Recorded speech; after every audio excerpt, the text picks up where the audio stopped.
Restaurant style soup ಹೇಳ್ಕೊಟ್ರು ನನ್ನ ಅಳಿಯ. ಯಾವುದ್ರದ್ದು ಗೊತ್ತಾ? Lemon coriander soup.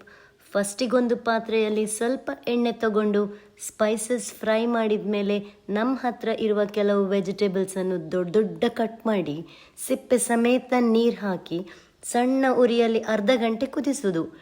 ಈ ನೀರಿಗೆ ತರಕಾರಿಯ, ಶುಂಠಿ, ಬೆಳ್ಳುಳ್ಳಿಯ ಒಳ್ಳೆ ಫ್ಲೇವರ್ ಸೇರೋದ್ರಿಂದ ರುಚಿ ಇರೋದು ಸೂಪ್.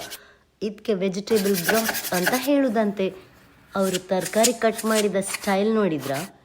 ಆಮೇಲೆ ಪುನಃ ಸ್ವಲ್ಪ ಎಣ್ಣೆ ತಗೊಂಡು ವೆಜಿಟೇಬಲ್ಸ್ನ ಚಿಕ್ಕ ಚಿಕ್ಕ ಪೀಸಸ್ ಫ್ರೈ ಮಾಡಿ ಅದಕ್ಕೆ ವೆಜಿಟೇಬಲ್ ಬ್ರಾತ್ ಹಾಕಿ ಲೆಮನ್ ಕೊರಿಯಾಂಡರ್ ಸೇರಿಸಿದ್ರಾಯಿತು. ಲಿಂಬು ಸಿಪ್ಪೆ ತುರಿದು ಹಾಕೋದನ್ನು ಮಿಸ್ ಮಾಡಬಾರ್ದು ಅಷ್ಟೇ. ಇದರಿಂದಲೇ ಸೂಪಿಗೆ ರುಚಿ ಸಹ ಪರಿಮಳ ಸಹ. ನಿಮಗೆ ರೆಸಿಪಿ ಕ್ಯಾಪ್ಷನಲ್ಲಿ ಉಂಟು.